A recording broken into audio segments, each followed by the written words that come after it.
Ang kwentong ito ay hango sa totoong buhay. Mula ito sa isa nating kabayan na itago na lamang natin sa pangalang Kaloy. Taong 2000, Bais Oriental. Sa isang barangay sa Bais, liblib na komunidad sa kabundukan ng Negros Oriental, nakatira si Kaloy, isang simpleng tao na nagtitinda ng mani. 38 taong gulang si Kaloy, payat subalit matibay ang pangangatawan. Kayumanggi ang kulay at palaging nakabilad sa araw.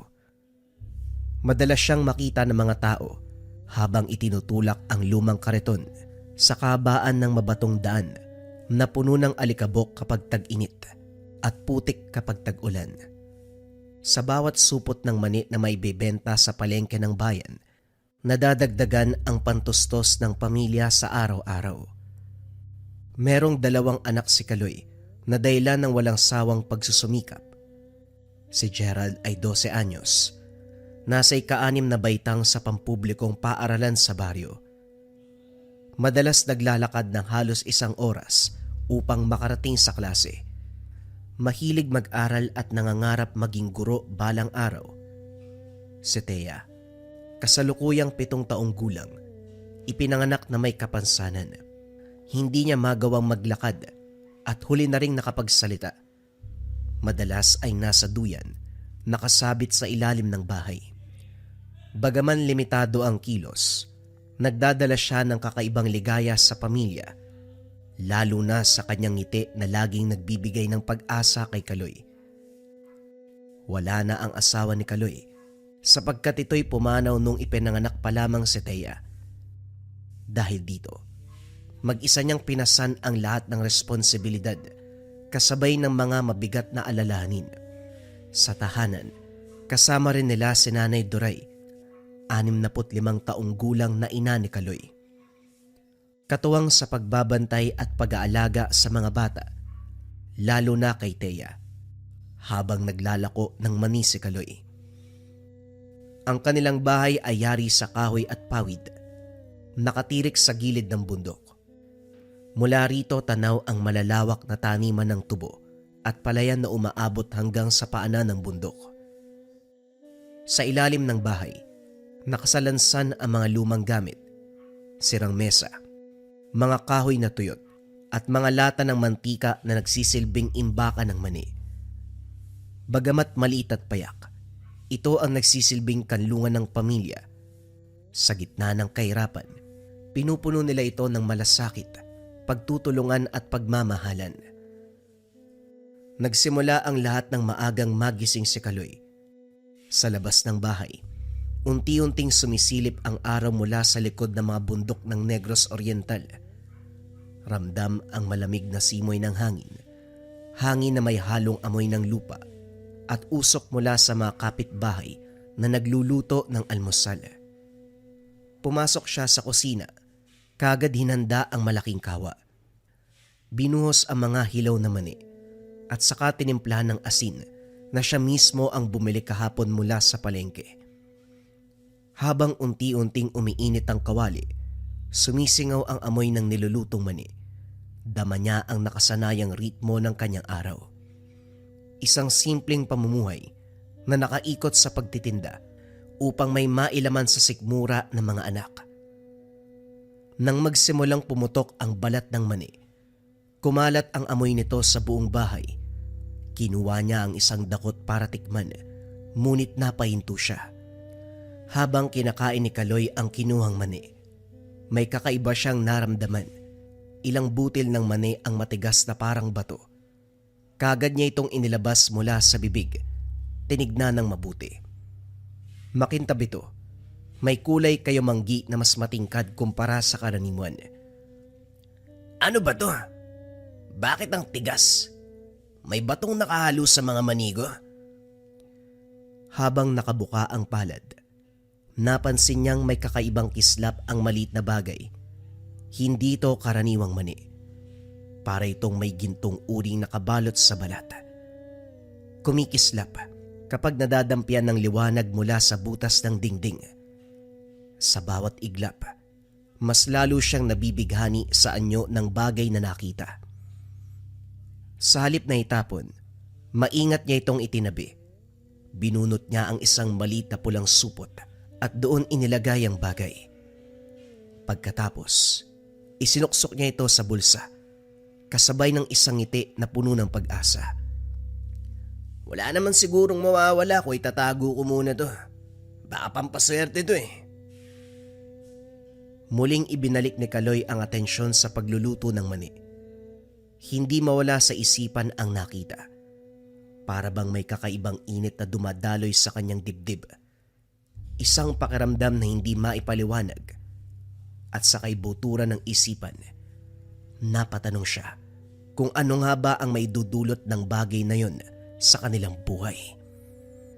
Kinagabihan, dahan-dahang itinulak ni Kaloy ang kanyang kariton papunta sa plaza ng bayan upang magtinda sa lugar. Mabigat man ang gulong sa lubak-lubak na daan, hindi ito naging hadlang. Sanay na ang kanyang mga bisig sa ganitong gawain. Madilim ang kalsada at tanging dilaw na liwanag mula sa mga lampara na nakasabit sa beranda ng ilang bahay. Pati na rin ang may hinang ilaw mula sa iilang lumang poste ang nagsilbing gabay sa paglalakad. Pagdating sa plaza, kagad siyang sinalubong ng masiglang ingay ng gabi. Gaya ng nakasanayan, puno ng buhay ang paligid. Mga kabataang habol ng habol sa laro ng taguan. Ang kanilang mga sigaw at halakhak, humahalo na rin sa himig na mga gitara na pinapatugtog ng ilang musikero.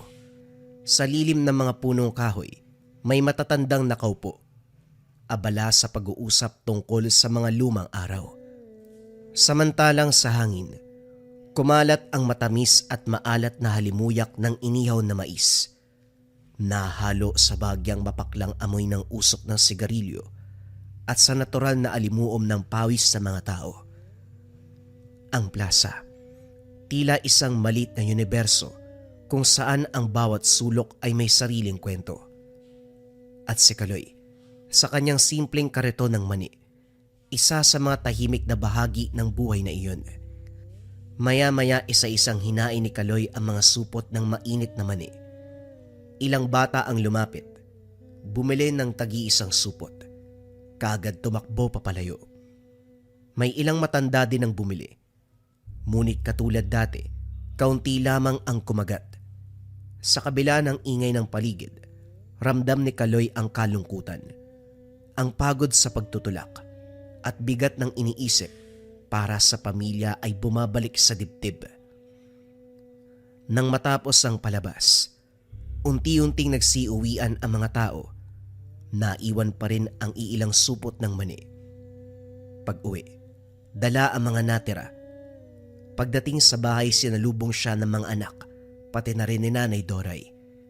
Isa-isa niyang inilabas ang mga supot mula sa kariton at inabot sa kanila. Ito na muna ang hapunan natin. Pasensya na mga anak. Hindi masyadong maganda ang bentahan ni tatay ngayon. Kahit anong sigaw ko sa plaza, konti lang ang bumibili. Sana bukas maraming maibenta. Tinanggap ito ni Gerald. Tahimik na sinimulan ang pagkain. Kahit gutom na gutom ay wala siyang ininda. Tanging tingin sa tatay, puno ng pag-unawa. Si Thea naman, ngumiti ito kahit manilang ang nasa maliit na kamay. Ang mga mata ay kumikislap na para bang sapat na ito para sa kanya. Habang pinagmamasdan ang mga bata, nagsalita si Nanay Doray. Pinupunasan ang pawis sa noo ni Thea. O anak, wag nang malungkot ha. Ang mahalaga, busog ang mga mata. Malay mo balang araw, mabiyayaan tayo ng higit pa sa inihiling natin. Napayuko si Kaloy. Sa bulsa, naramdaman niya ang supot na may lamang kakaibang mani. Bahagya niya itong hinawakan. Muling sumagi sa isipan ang tanong na baka ito ang sagot sa problema. Habang nakaupo silang magkakasama sa liwanag ng isang kandila, may malamig na simoy na biglang duman, dahilan upang magsara ang pintuan ng kusina. Nagtinginan sila. Mabilis sa tinawanan ito ni Gerald. Hangin lang yun, tay. Ngunit si Kaloy, hindi mapakali. Ang kakaibang init sa bulsa ay muling sumiklab. Wari ang malit na mani ay unti-unting gumigising. Lumabas ng bahay si Kaloy para magpahangin. Hawak ang matigas na mani. Nakatingala siya sa kalangitan. Pinagmamasdan ng buwan at mga bituin. Kung mutya ka man, kung totoo kang biyaya ng langit o himala ng lupa, sana gabayan mo kami. Hindi para sa sarili ko, kundi para sa mga anak ko. Gusto ko lang silang magabayan ng magandang buhay, kahit gaano kahirap titisin ko para sa pamilya. Biglang humampas ang malamig na hangin. Kasunod nito, isang nakakasilaw na kidlat ang gumuhit sa kalangitan. Kagad bumuhos ang ulan. Sa kanyang palad nagliwanag ang mani. Nanlaki mga mata ni Kaloy. Hindi niya alam kung dapat ba siyang matakot o mamangha. Subalit isang pakiramdam ng pag-asa ang lumukob sa kanya. Parang tinugon ng kalangitan ang kanyang panalangin. Mabilis kinuha ni Kaloy ang lumang pisi at isinabit ang mani sa leeg. Ginawa niya itong kwintas. Habang nakasabit ito sa dibdib, dama niya ang kakaibang tibok na para bang kasabay ng sariling puso. Huminga siya ng malalim at gumiti ng bahagya. Kahit nanginginig pa ang mga kamay dahil sa pagkabigla sa mga nangyayari. Mula noon, hindi na tinanggal ni Kaloy ang kwintas.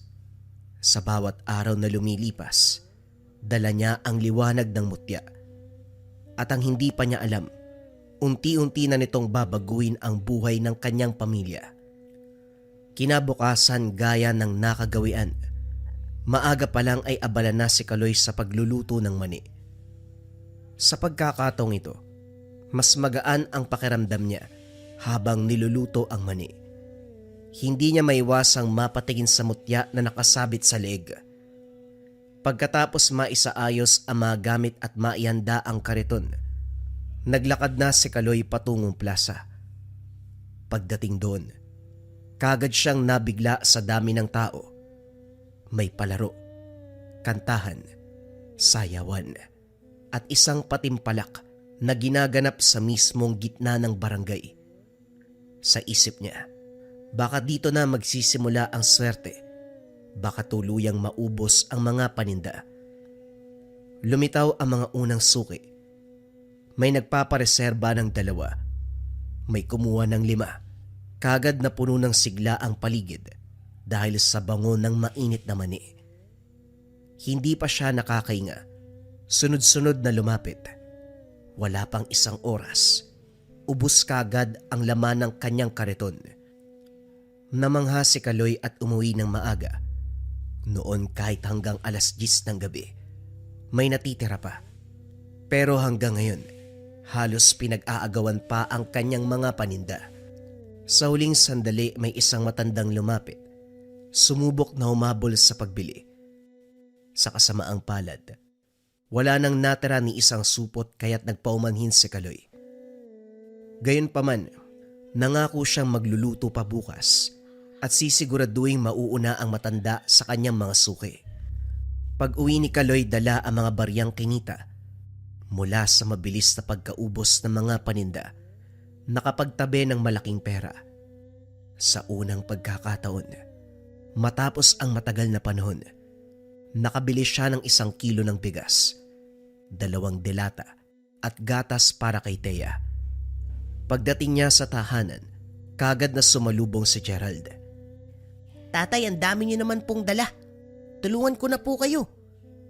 Uy, tay, may gatas po ako oh. Wika ni Thea. Napaluha si Kaloy sa tagpong iyon. Noon lamang siya muling nakapag-uwi ng ganong karaming pagkain sa isang gabi. Tahimik na nakamasid si Nanang Doray at marahang tumango. Anak, maraming salamat ha. Maganda ang benta mo ngayon. Kitang-kita ko ang tuwa ng mga bata. Noon pa man sinasabi ko sa iyo, darating din ang oras Naahon tayo dahil sa sipag at tiyaga mo. Ngayon unti-unti na nating maabot yan. Makalipas ang ilang araw, kapansin-pansin na ang kakaibang swerte ni Kaloy. Dahil dito, unti-unti ring napapansin na mga kapwa nagtitinda ang pagbabago. Habang abala sa pag-aayos ng barya si Kaloy, nakatanaw mula sa kabilang pwesto si Mang Ador. Ang matagal nang nagtitinda ng inihaw na mais. Napakunot ang noo nito. Halatang nagtataka. Aba, mukhang may iniwang pamana ang tatay ni Kaloy ah. Bigla na lang umangat ah. Dati pareho lang eh. Halos wala tayong maibenta. Ngayon parang sinasalubong na siya na bata oh. Wika ni Mang Ador. Hindi maiwasang sumabat ni Mercy. Tama ka, Mang Ador. Ibang-iba ang bentahan niya ngayon. Baka may sekreto yang si Kaloy. Hindi ganyan ang kalakaran dati. Baka nag-alay yan. O kaya may ginamit na anting-anting. Hindi normal ang swerte. Nagsimula ang mga bulungan. Iba't ibang usapan. Meron pang mga nagbibiro na baka ang mani ay may halong gayuma. Sa gitna ng ingay ng merkado, sumisiksik sa pandinig ni Kaloy ang bawat salitang tumutukoy sa kanya. Bagyang napahinto si Kaloy sa pagbabalot ng mani. Narinig niya ang mga bulungan. Ramdam ang mga matang palihim na nakamasid. Mas piniling manahimik. Sa halip na magpaliwanag, mas minabuting ituon ng atensyon sa mga suki. Ngumiti sa bawat bayad. Maingat na inaabot ang bawat supot ng mani na parang yun na lamang ang tanging mahalaga. Sa isip niya malinaw ang sagot. Hindi kailangan ipaliwanag ang mutya, ang himala, o maging ang biglaang pag-angat ng kabuhayan. Ang mahalaga, nakikita niyang busog ang kanyang mga anak. May gatas si Thea, may baon si Gerald, at may ngiti sa labi ni Nanay Doray. Sa kabila ng mga bulungan, lalong tumibay ang paninindigan. Hindi lahat ng biyaya ay kailangang ipaliwanag. Minsan sapat ng tanggapin na may pasasalamat. Nang magsimula ang tuloy-tuloy na swerte ni Kaloy, napaisip siya na sabihin sa kanyang ina ang tungkol sa mutya dahil hindi niya alam kung swerte lang ang may dudulot nito. Pagdating ng bahay, may dala na namang grocery si Kaloy.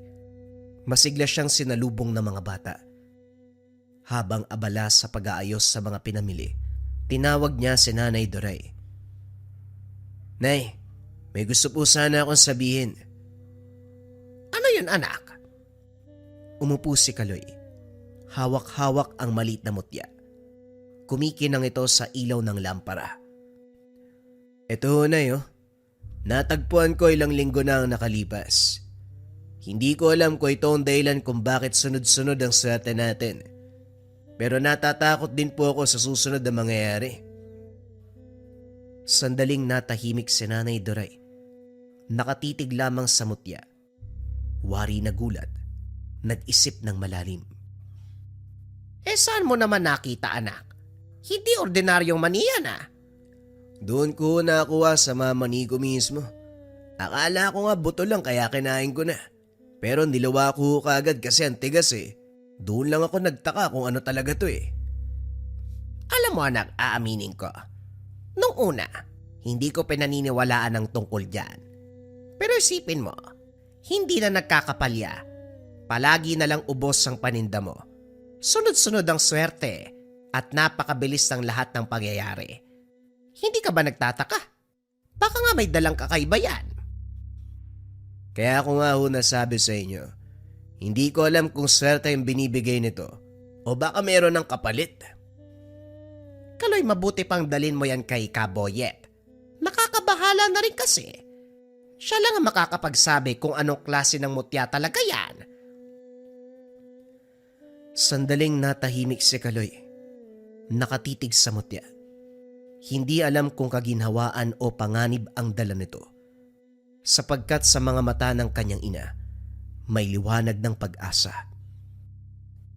Kinabukasan maagang gumayak si Kaloy. Bitbit ang kaba at pag-asa Pinuntahan ang bahay ni Boyet, ang kilalang albularyo sa bayan. Ang bahay nito ay yari sa kahoy. May mga halamang nakasabit sa bintana at sa paligid ay amoy ng tuyong dahon at usok ng insenso. Tao po. Tao po, Kaboyet. Nandyan ho ba kayo sa loob? Ilang sandali ang lumipas bago marahang bumukas ang pinto. Mula rito, lumabas ang isang matandang lalaki. Mahaba ang balbas, kulay abo, puting-puti na wari kumikislap sa sinag ng araw. Ang buhok niya ay mahaba rin, nakalugay sa balikat, at sa bawat takbang ay sumasabay ang ugong ng kanyang tungkod na yari sa matigas na kahoy. O Kaloy, ikaw pala. Anong sadya mo't napaaga ka rito? Halika, pasok ka muna. Pumasok si Kaloy. Naupo silang dalawa sa bangkong kawayan. Ramdam ni Kaloy ang bigat ng katahimikan, kaya kagad inilabas ang mutsyang nakasabit sa leg. Maingat niya itong inilapag sa mesa. Kaboyet, ito ang gusto kong ipatingin eh. Natagpuan ko ito sa mga manigo. Hindi ko alam kung bakit magmula nung nakuha ko to. Sunod-sunod na ang swerte namin. Pero natatakot pa rin ako baka may kapalit eh. Sandaling tumitig si Kaboyet sa mutya. Hindi siya nagulat, na para bang alam na kung ano ang karap. Kinuha niya ito at hinawakan ng maigpit at saka tumingin kay Kaloy. Kaloy, ang hawak mo ay isang mutya. Hindi basta-basta. Malakas ang kapangyarihan nito. Mutya na nagbibigay ng swerte, biyaya at proteksyon laban sa masasamang elemento. Natigilan si Kaloy. Hindi alam kung matutuwa o mas matatakot. Totoo ba, Kaboyet? Kaya po ba bigla na lang gumanda ang kita ko? Pero paano kung mawala to? O hindi kaya may hininging kapalit? Tandaan mo, hindi sapat na hawakan lang ang mutya. Kailangang alagaan, pakainin ng dasala, patibayin ng mabubuting gawa at wag na wag mong hahayaan na manaig ang kasakiman. Sapagkat ang mutya ay gaya ng tao, nabubuhay sa liwanag ng kabutihan. Napayuko si Kaloy. Pinisilang palad. Ramdam ang bigat ng responsibilidad. Ngunit sa loob niya, alam niyang iyon lamang ang tamang landas. Ang maging mabuti, hindi lamang para sa sarili, kundi para sa iba. Isang gabi habang abala si Kaloy sa pagtitinda ng mani sa plaza, lumapit ang isang matandang babae. Mabagal ang bawat hakbang. May hawak na tungkod na mas matanda pa sa kanya. Nakasuot ng kupas na saya na halos punit-punit sa tagiliran. Bawat galaw, animoy may bigat na hindi mapaliwanag. Paglapit ito sa kariton, kinuha ang isang supot ng mani. Iaabot na sana ni Kaloy nang biglang kumislap ang mutya na nakasabit sa kanyang dibdib. Ramdam niya ang biglang pag-init at pintig nito na para bang may nagbabadyang panganib. Napatigil si Kaloy. Gulat na napatingin sa matanda. Ganon din ang matanda. Malaki ang mga mata. Nagbago ang reaksyon ng muka. Mabilis na iniwas ang tingin. Salamat na lang. Hindi ko na pala kailangan iyo. Hindi na ako bibili. Ibinaba nito ang supot ng mani at halos matumba sa pagmamadali habang tumatalikod. Sa bilis ng paglalakad, nabangga pa niya ang ilang dumaraan na kagad namang nagbulong-bulungan. Ano kaya nangyari dun? Hindi man lang niya kinuha yung mani. Napatingin siya sa mutya. Kumikislap pa din ito. Bagamat unti-unting humuhupa ang liwanag, kinabahan si Kaloy. Pinilit ngumiti sa mga natitirang suki. Ayaw niyang ipahalata ang kaba. Nang matapos ang gabi, muling ubos sa mga paninda. Bitbit ang perang kinita at ilang perasong pagkain para sa pamilya. Tinahak niya ang masukal na daan pauwi. Tanging liwanag ng buwan at huni ng mga kuliglig ang kasama. Kaso nga lang hindi niya namalayan, isang anino ang sumusunod sa kanya. Ang matandang babae. Tahimik itong lumalakad sa masukal na gilid ng daan. Makikita lamang ang hugis ng pagkayuko sa katawan sa ilalim ng maputlang liwanag ng buwan. Sa mga mata, kumikislap ang mapanganib na ningning. Hindi siya basta matanda. Isang uri ng aswang. Narinig ni Kaloy ang kakaibang kaluskos sa mga dahon at sanga. Kagad hininto ang kariton. Kinuha mula sa ilalim nito ang matalim na itak na laging dala simulat sa pool bilang proteksyon sa hindi inaasahang pangyayari. Sino yan? Huwag ka magtago, lumabas ka! Tumigil ang mga yabag. Mula sa anino lumitaw ang matanda. Ngayon mas malinaw na ang anyo niya. Ang mga ngiti ay naging pagngisi. At sa kabila ng kulubot na balat, kumikislap ang matutulis ng ngipin. Hindi ka pang karaniwang tendero, Kaloy. Ramdam ko ang mutsyang dala mo. Kaya pala ako natigilan kanina. Malakas ang proteksyon mo. Pero hindi ka palaging poprotekta ng mutya. Masarap ang dugo mo. Muling nagliwanag ang mutya. Mas maliwanag kumpara kanina. Parang apoy na nagbabantang sumiklab. Ramdam ni Kaloy ang init at lakas na dumadaloy sa katawan. Hawak ang itak. Mariin niyang tinapik ang kahoy ng kariton para magingay. Wari ba na nagpapatapang ng kalooban? Kung may balak ka masama, huwag mo nang ituloy. Hindi ako nag-iisa. Dahil pinoprotektahan ako ng mutya ko. Ibinuka ng matanda ang bibig. Lumabas ang matatalim na ngipin na gutom na gutom. Sa mismong sandaling iyon, biglang kumislap ang mutya. Isang matalim na liwanag ang bumalot kay Kaloy. Napatras ang aswang. Napasingap. Nagsimulang umurong. Hindi magtatagal ang kapangyarihan ng mutya mo, Kaloy. Babalikan kita. Sa isang iglap, nawala ito sa dilim ng masukal na gubat. Iniwan si Kaloy na nakahawak pa rin sa itak. Humihingal. Tinitignan ng mutya na ngayoy unti-unti nang kumakalma. Pagdating ni Kaloy sa kabilang bahay, agad niyang ipinasok ang kariton at sinara ang pintuan. Nanginginig pa rin ang mga kamay. Hawak-hawak ang mutya na ngayon ay malamig na uli. Nakita niya si Nanay Duray at nakaupo ito sa papag. Tinatahi ang sirang damit ni Thea. Kagad nitong napansin ang kakaibang itsura ng anak. Anak, bakit parang namumutla ka? May nangyari ba sa plaza? Huminga ng malalim si Kaloy bago nagsalita.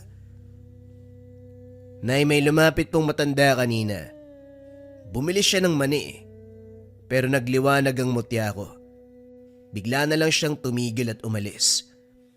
Hindi ko na sana iisipin, pero habang pauwi po ako, sinundan niya ako. Ramdam ko ang presensya niya sa masukal na daan. Hindi po siya basta matanda na eh. Nakita ko mismo, nagpalit siya ng anyo at naging aswang. Nabitawan ni Nanay Duray ang karayom. Kagad itong napatingin sa anak. Nanlaki ang mga mata. Aswa! Diyos ko, anak. Mabuti na lang dala mo ang mutya kung hindi. Kung hindi, baka wala na ho ako ngayon, Nay.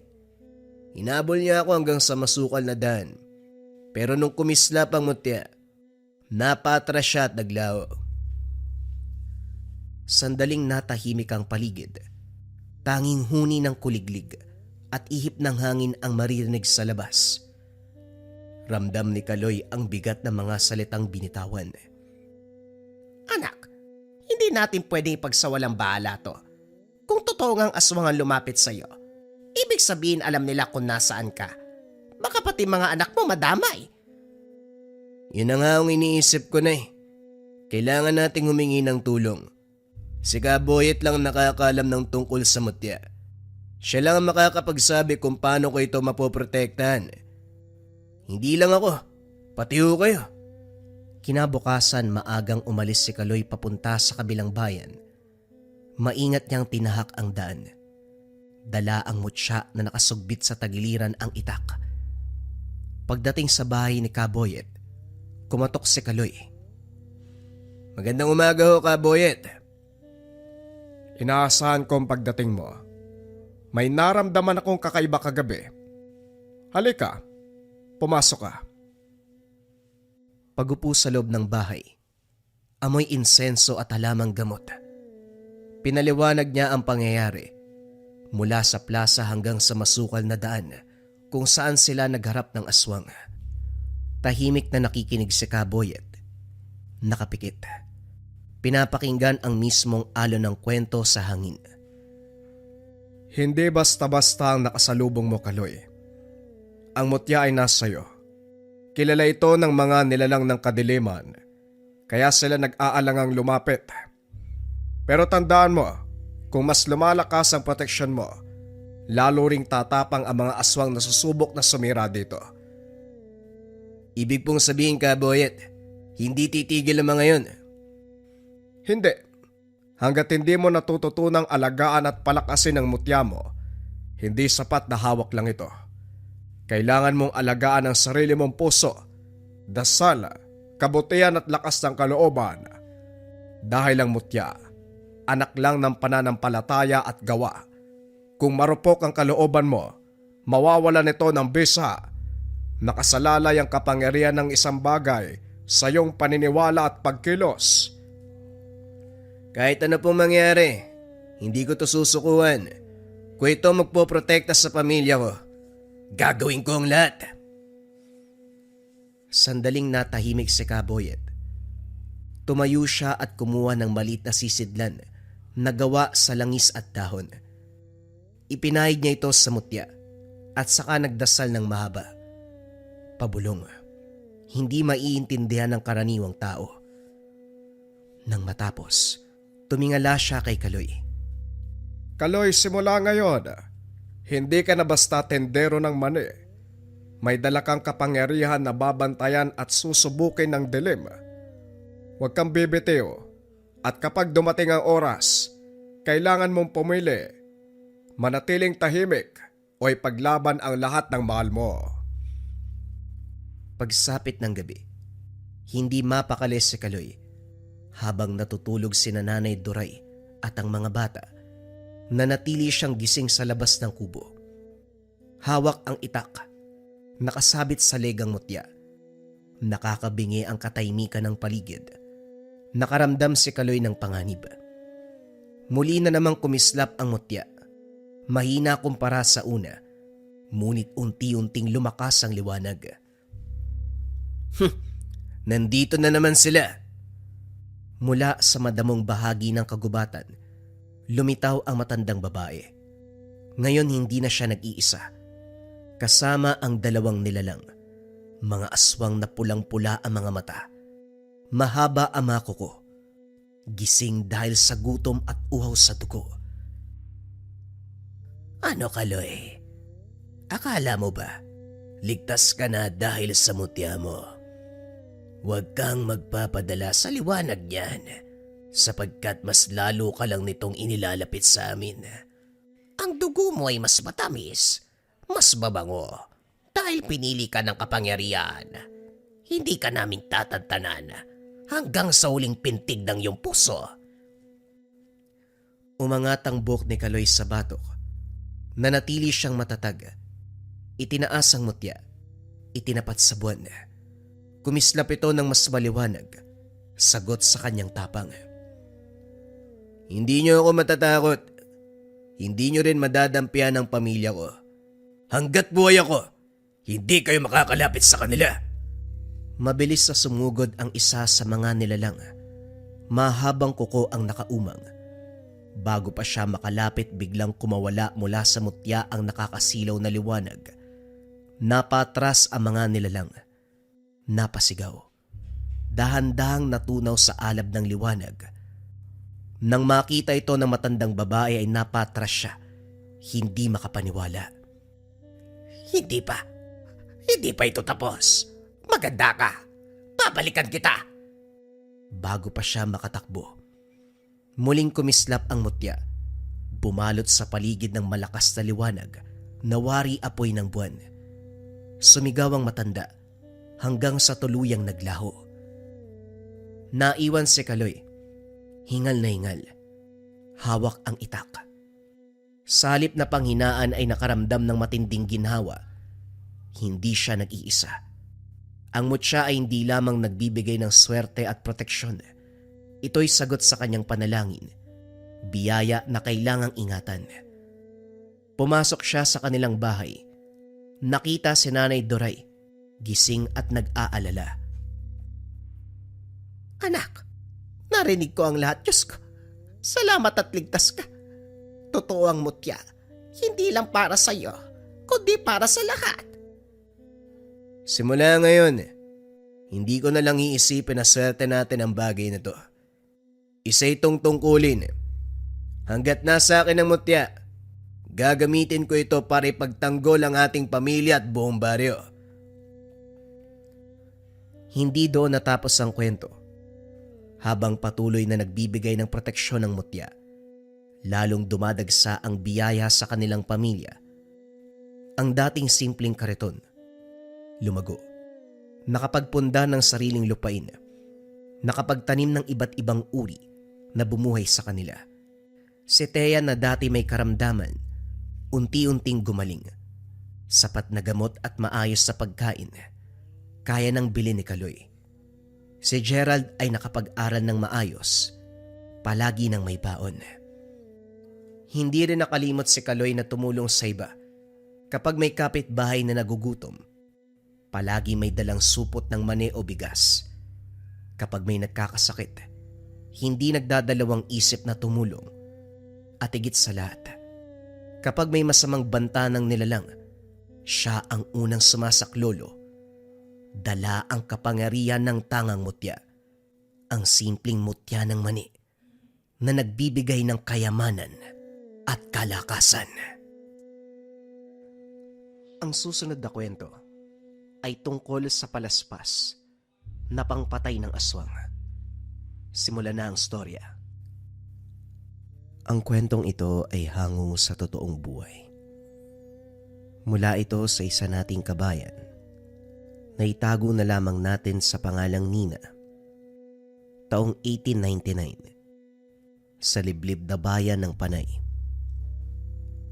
Sino nga ba ang tunay na halimaw? Kung sino ang lumalamon ng laman? O kung sino ang hindi marunong magpatawad?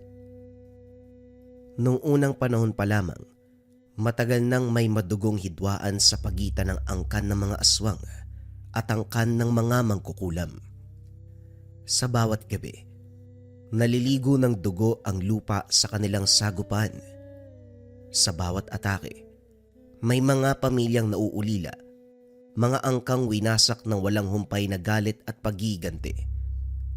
Sa loob ng maraming dekada, tanging takot, pangamba, paghihiganti ang naging ilaw ng daanan, isang digmaang walang hangganan na lumason sa kanilang mga puso. Ngunit sa gitna ng digmaan, isang bihirang pag-ibig ang nagbunga. Isang mangkukulam at isang aswang, laban sa lahat ng batas ng kanilang maangkan, piniling magmahalan.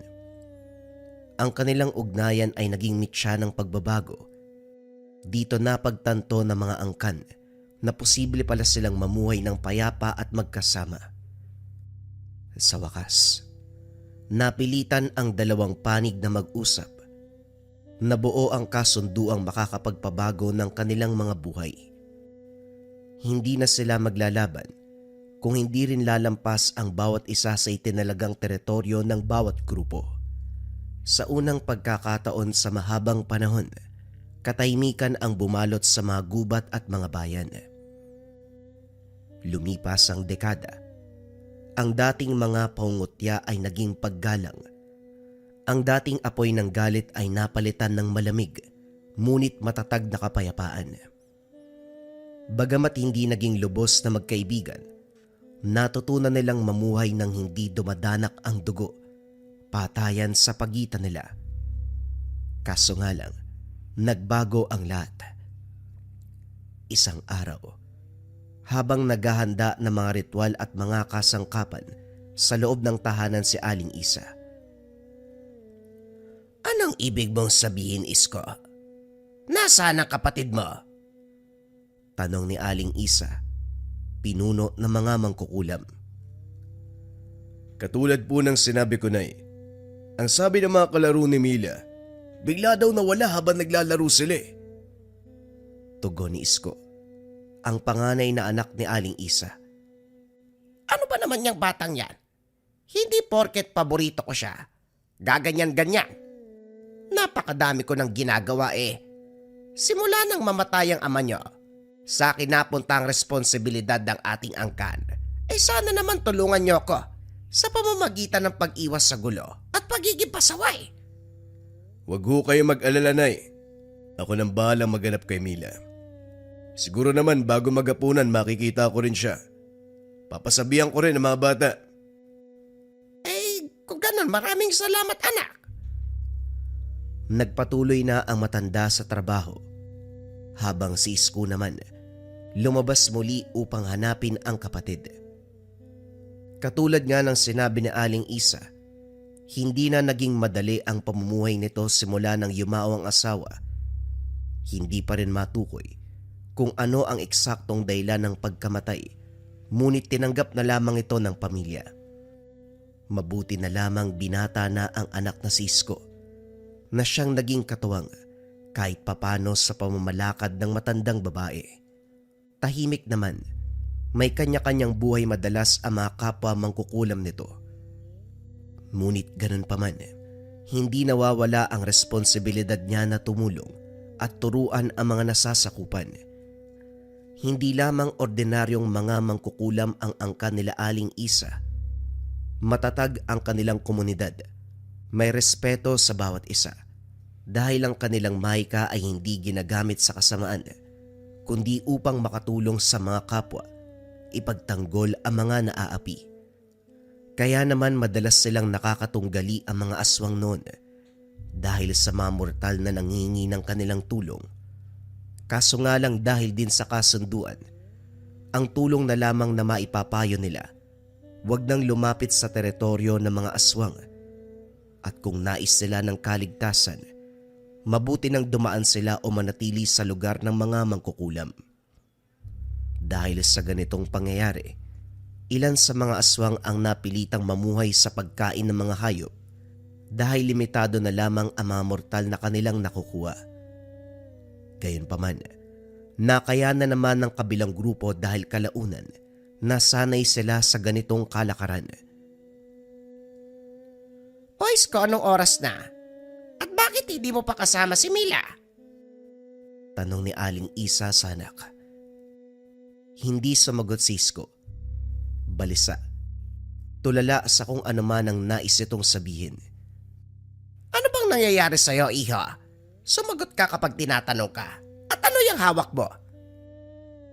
Hindi pa rin sumasagot si Isko. Itinaas lamang nito ang hawak. Isang tela. Punit at maraming dugo. Nung una ay hindi maintindihan ni Aling Isa kung para saan.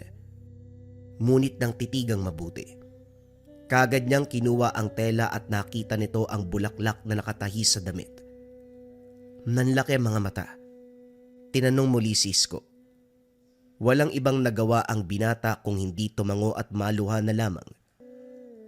Napasigaw ng napakalakas ang pinuno ng mga mangkukulam. Hindi niya matanggap na sa isang iglap mawawala ang kanyang anak. Nawalan na nga ako ng asawa. Pati anak ko kukunin niya. Mga aswa, magbabayad kayo sa ginawa niya. Kumidlat ng napakalakas ng gabing yun bago bumagsak ang malalakas na ulan. Sa sobrang lakas ng emosyon, maging ang panahon ay nakikiramay sa mangkukulam. Ang sabi ng mga bata sa akin, Naglalaro sila ng taguan. Nung una, akala nila sobrang galing lang ni Mila na magtago eh. Kaso nag-alala sila. Lumipas na ang ilang oras, hindi pa rin siya nagpapakita. Lumapit sila sa akin kanina dahil akala nila nakauwi na eh. Kaya naman pumunta rin ako sa'yo nung umaga. Kaso nga lang, wala na talaga si Mila eh. Saan mo nakita ang telang yan? At nasaan ang katawan ni Mila? Napalunok ng napakalalim si Isko. Hindi sigurado kung paano ito sisimulan. Kung saan bago ang harang, sa bungad ng teritoryo natin at mga aswang. Lumagpas sila sa harang natin para kunin si Mila. Sumigaw na lamang sa sobrang galit ang matanda. Nang maisip nito na sinira ng mga aswang ang kasunduan para lang makatikim muli ng laman. Magkahalong hinagpis, lungkot at matinding galit ang naramdaman ni Aling Isa. Nang mga panong iyon, tanging pagiganti na lamang ang nag-iisang laman ng kanyang isipan. Samantala, sa kampo ng mga aswang, habang abala si Mang Roman, ang pinuno ng mga ito, sa pakikipagpulong sa mga tauhan, biglang may sumingit upang magatid ng importanteng balita.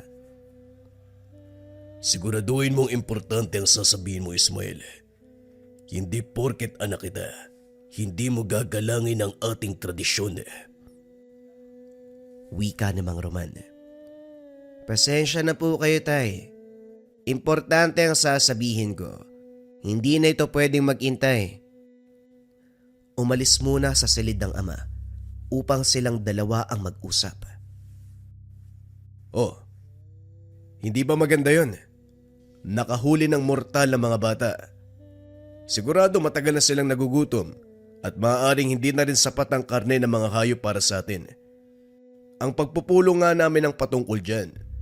Dahil sa pakikialam ng mamang kukulam, hindi na kasing lakas sa mga dating aswang ang angka natin. Hindi niyo naiintindihan, tay. Hindi lang basta bata ang napatay nila. Nasa kalagitnaan ng pagkain ng mga bata nang makita ko mukha ng biktima. Anak ng isang mangkukulam. Teka, sigurado ko ba sa sinasabi mo, anak? Baka naman kamukha lang yun. At isa pa, sa dinami-daming mortal na dumadaan sa kanilang teritoryo, posibleng anak yun ng mga dayuhan. Sigurado ako, tay. Hindi ko alam kung anong mangyayari sa atin kapag nakaabot na sa kanilang impormasyon. Ngayon pa lang nakakaramdam na ako ng dilubyo. Kakaiba ang lakas ng kidlat at ulan ngayong gabi. Ang panahon ay konektado sa kanilang damdamin. Panalangin na lang sana na hindi yon anak ng pinuno.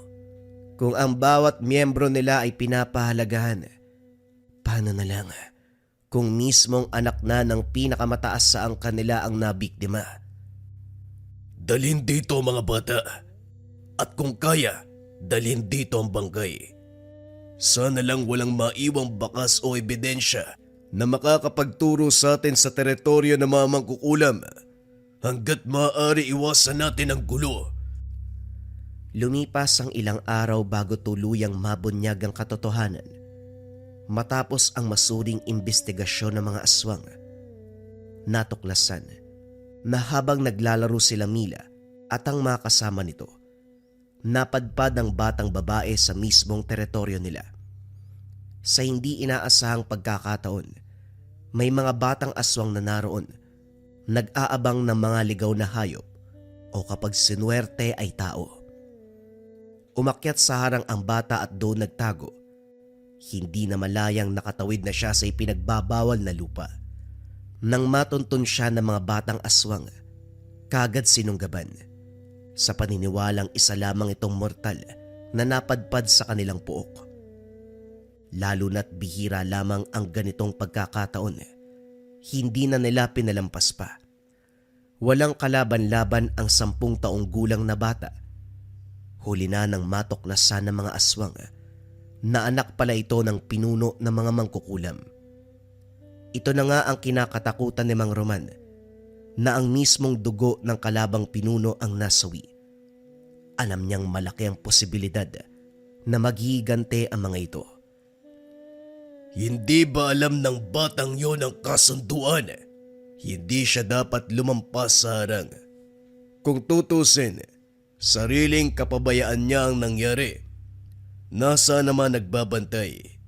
Bakit siya nakalampas? Hindi siya dapat magiganti, lalo na't sila naman ang may pagkakamali. Ganon nga po, tay. Ngunit kahit anong paliwanag natin, hindi nakikinig ang matanda. Lalo na't kakamatay lang din ang asawa niya. Hindi niya siguro matanggap na maging anak niya ay mawawala din. Hindi natin kasalanan ang bagay na yan. Malinaw ang kasunduan.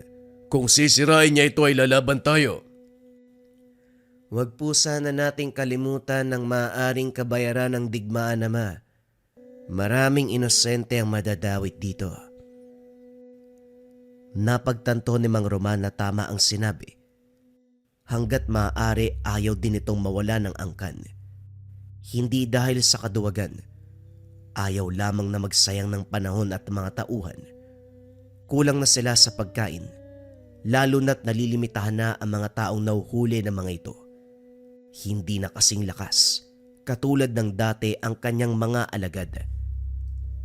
Kaya naman ilang beses kinausap ni Mang Roman si Aling Isa, ngunit kahit anong paliwanag, hindi pa rin mababago ang katotohanan. Pinatay ng mga aswang ang anak nito.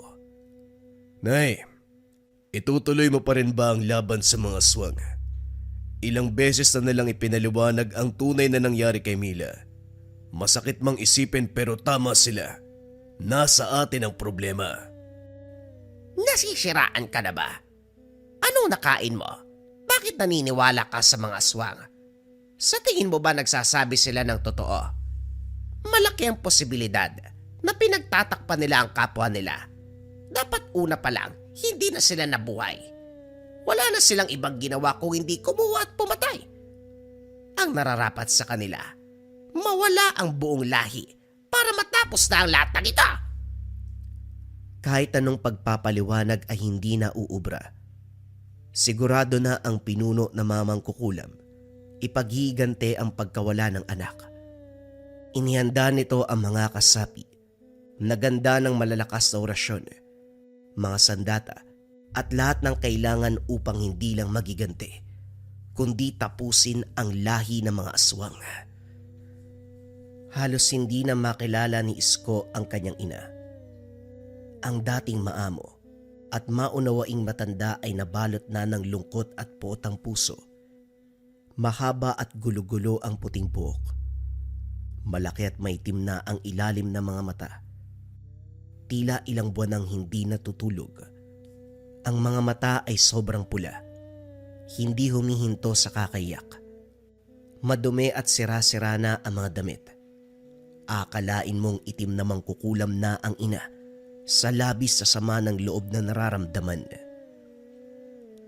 Anong gagawin natin sa mamang kukulam, Roman?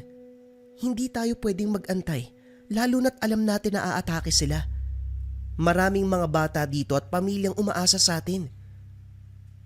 Wika ni Maya, ang asawa ni Mang Roman. Maraming mauulila kung hindi tayo lalaban, lalo na't hindi na ganong kalakas ang depensa natin. Pero siguradong mauubos tayo kung hahayaan lamang natin sila. Ang pinakamagandang gawin sa ngayon ay maganda. Wika ni Mang Roman, habang hinahanda ang mga kasapi. Paano na lang ang mga anak natin, Roman? Si Ismael nasa wastong edad na, pero paano mga bata? Hindi ko hahayaang mapano ang mga anak natin. Sa laban huwag kayo magpapakita. Magtago ka kasama mga kabataan. Gawin mo ang lahat upang protektahan sila kung sakaling matuntun kayo ng mga mangkukulam. Wika ng mga Roman bago tuluyang umalis. Isang gabi, habang bilog ang buwan, nagtipon-tipon sa gubat ang mga mangkukulam. Nakahanda ang mga orasyon, apoy, maging ang sandata Takot man pero handang lumaban. Tandaan nyo, ang layunin natin ay hindi lang patayin ang mga aswang, kundi ubusin ang kanilang lahi. Hindi na tayo susunod pa sa makalumang usapan. Hindi rin tayo matatakot para sa kaligtasan ng ating mga anak at mga mortal na ating tinutulugan. Hindi na mangangamba pa na sila ay mamamatay. Ngayong gabi, tatapusin natin ang lahat. Nagsimula na magdasal ang ilan. Ito ay upang proteksyonan ang mga lalaban. Kasama si Isko sa mamandirigma. Ngunit kitang-kita sa kanyang muka ang pag-aalinlangan. Naiulitin ko, sigurado po ba talaga kayo sa plano? Pag-isipan niyong mabuti. May mga kasama tayong pwedeng masawi sa laban. May mga pamilya silang mauulila. Alam natin ang katotohanan na tayo may kasalanan dito. Si Mila ang hindi tumapad sa usapan. Lumagpas siya sa hangganan. Naririnig mo ba ang sarili mo? Mga halimaw ang kalaban natin. Ano bang malay nila sa konsepto ng pamilya? Ang gusto lang nila kumain ng kumain. At isa pa, handa naman tayo. Sigurado kung hindi na ganun kalaki mawawala sa kampo natin. Paano mo nagagawang sikmurain? Nakampihan ng mga laing pumatay sa kapatid mo. Hindi na nakasagot pa si Isko nang salubungin siya ng matalim na titig ng ina. Ibang-iba na ang anyo nito. Hindi na may tuturing na tao, kundi isang halimaw. Namumuo sa mukha nito ang matinding galit at pagkadismaya. Kitang-kita rin na handang isakripisyo kahit ang kapakanan ng mga kasapi, basta lamang may sakatuparan ang pagiganti. Kaya naman, inihanda na lamang muli ni Isko ang sarili sa laban. Mula sa dilim, unti-unting lumitaw sila Mang Roman kasama ang mga alagad. Tahimik na naglalakad pasulong. Sa unang tingin, walang pinagkaiba sa mga ordinaryong tao. Nakipagtitigan ang ilan sa mamangkukulam. Gulat na gulat sa nasasaksihan. Ito ang kauna-unahang pagkakataon na muli silang magkita ng malapitan. Sa lahat ng taon na nagdaang tahimik at payapa, muli na namang magsisimula ang kaguluhan. Huwag kayong magpapalinlang sa mga aswang na yan. Mga halimaw! Hindi kami halimaw. Pinoprotektahan namin ang angkan at ang kapakanan ng aming pamilya. Wika ni Mang Roman. Hindi nyo tinupad ang kasunduan. Hindi dapat mangingialam ang grupo nyo sa lahi namin. Kasunduan. Huwag kang magpatawa. Kayo ang unang sumira sa kasunduan. Kung digmaan ang gusto nyo, tatanggapin namin. Pero huwag kayong magmaang-maangan na kayo ang unang nanggulo. Dito na sumiklab ang laban. Ang ilang dekadang kapayapaan, tuluyang nabasag ng gabing yun. Sa gitna ng madilim na kagubatan, nagsimula ng mag-orasyon ang mga mangkukulam. Bitbit ng bawat isa sa kanila ang mga gamit. Iba't ibang uri ng mga sandata na kinargahan ng mataas na uri ng orasyon upang magsilbing lason sa kahit sinong tatamaan. Kumidlat ng napakalakas sa gitna ng dalawang panig. Nang mapagtanto ni Mang Roman na hindi na talaga magpapaawat ang matandang mangkukulam, unti-unti silang nagbago ng anyo. Ang ilan sa nilang nabiyak ang mga bibig hanggang tenga. Doon lumabas ang napakahabang mga dila. Lumitaw din ang mga pangil na kumikislap sa ilalim ng buwan. Humaba ang mga kuko, handang bumaon sa laman ng kalaban. Ang ilan ay tinubuan pa ng pakpak. Sinasabi ko sa inyo, mapagpanggap ang kanilang lahi. Huwag kayong mag-aalinlangan na patayin sila. Wika ni Aling Isa. Napangisi na lamang ito. Sa unang bugso ng laban, isang mangkukulam ang mabilis na nagsunog ng papel na may orasyon. Isinigaw nito ang dasal at kagad sumabog sa apoy ang isa sa mga aswang. Nagpumiglas, ngunit kalaunan ay tuluyan ding nasunog ang katawan. Umangil ng napakalakas ang mga kasapi at sumugod na rin ang buong grupo. Halos mayanig ang lupa sa bawat yapak ng mga nilalang. Agad-agad silang gumanti. Mabilis tumalo ng iba habang ang iilan ay lumilipad. Sinaksak gamit ang mahabang kuko ang ilang mangkukulam. Hinugot ang puso at ang mga lamang loob. Halos maligo na ng dugo ang bawat panig. Umalingaw-ngaw ang sigaw ng bawat nasasaktan o napapaslang.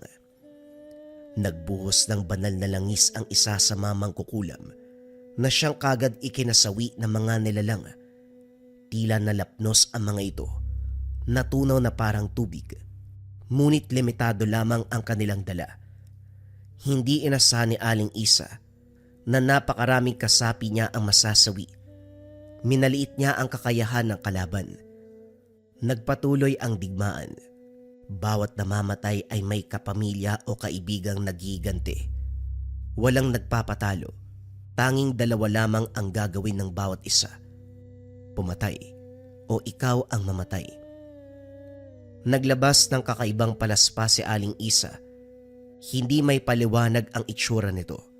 Isang hampas lamang ay nagliliyab kagad ang aswang na natamaan ng hangin nito, na tila papel na nasusunog. Maraming umatake kay Aling Isa, ngunit lahat sila ay nasawi. Hindi pa rin nagpatalo ang kanilang grupo. Dumarami ang mga nilalang na lumalabas mula sa ilalim ng lupa. Sinakmal ng ilan ang leeg ng mga mangkukulam upang hindi na makapag-orasyon, habang ang iba naman pinilas ang kanilang balat habang buhay pa. May mangkukulam na nagpakawala ng abo mula sa banga, at nang masingot ng dalawang aswang, bumula ang kanilang bibig at namatay. Ngunit kapalit nito, isang aswang ang lumapit mula sa dilim at kinuyog siya. Pinagpira-piraso ang kanya mga buto, kalamnan, hanggang sa hindi na makilala ang katawan. Sa bawat aswang na bumabagsak, may kapalit na buhay ng mangkukulam na nawawala. Ang lupay na bahira ng dugo. Ang hangin ay amoy bakal na sinunog na laman. Ang sigawan ng orasyon, halakhak ng halimaw ay nagsanib. Lumikha ng malaimpyernong eksena sa gitna ng kagubatan. Hanggang kailan tayo makikipagdigmaan, Nay? Hanggang sa maubos ba ang kalahi natin? Hanggang maubos ang lahi nila. Tignan mo, Nay. Parami sila ng parami. Parang gawa sa lupa ang iba. Hindi tayo mananalo sa labang to. Sa sobrang galit, nasampal ni Aling Isa ang anak. Pagod na ako. Kumakampi ka sa kalaban. Kung hindi mo mahal ang kapatid mo, mahal ko ang anak ko. Pero hindi to tama, Nay. Tignan mo ang paligid mo. Wala nang makakawi sa kani-kanilang pamilya. Marami ng batang mauulila. At maniwala ka o hindi, ang mga tinuturing mong kalaban natin may mga pamilya din. Sana inisip nila yan bago kunin ang anak ko. Hindi pa rin nawawala sa mga mata ni Aling Isa ang pananabik na magiganti. Kagad nitong hinanap ang mga anak ni Mang Roman. Wari ng matanda na kung mapapaslang niya ang mga ito, maaaring ito ang makapagpatahimik ng galit. Itigil mo na ang binabalak mo, Nay. Hindi pagpatay ng inosente ang mga sagot sa pagkamatay ni Mila. Kahit patayin mo ang lahat ng aswang, hindi mo na siya mabubuhay pa. At anong gusto mo, patawarin ko sila? Hindi ko hahayaang mapunta lamang sa wala ang pagkamatay ng anak ko.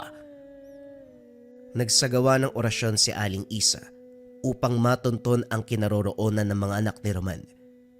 Dahil malaki na si Ismael, minabuti niyang maliliit na bata katulad ni Mila ang kanyang kikitilin. Natunton nito ang pinagtataguan ni Aling Maya at ang kanyang mga anak. Matinding labanan ang namagitan sa dalawang ina. Ang inang gagawin lahat upang magiganti, at ang inang handang mamatay, maprotektahan lamang ang mga ito. Habang Sisko ay hinahanap ng ina, alam niyang sa huli, pagsisisiyan din ng matanda ang gagawin.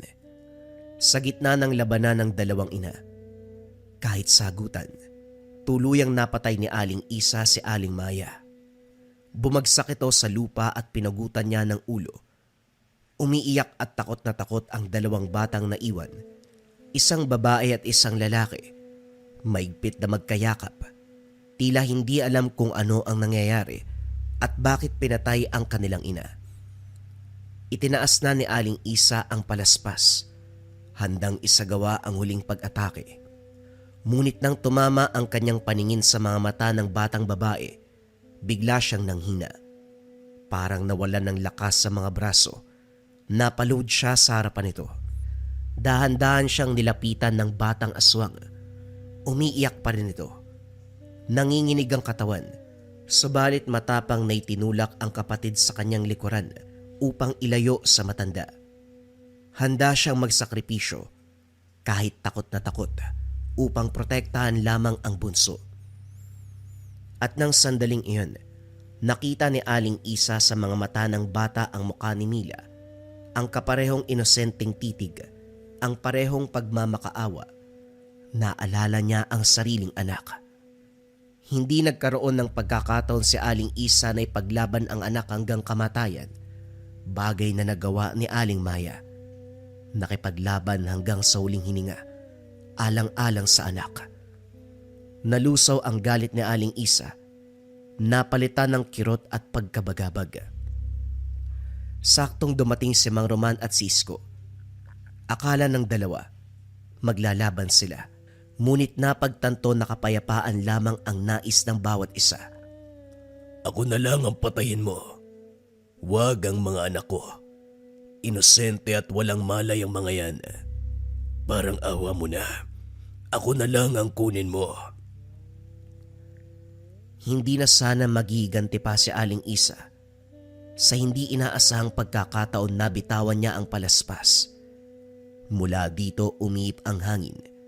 Biglang nagliyab, tumama sa matandang pinuno. Bago tuluyang lamunin ng apoy, nagsalita si Mang Roman.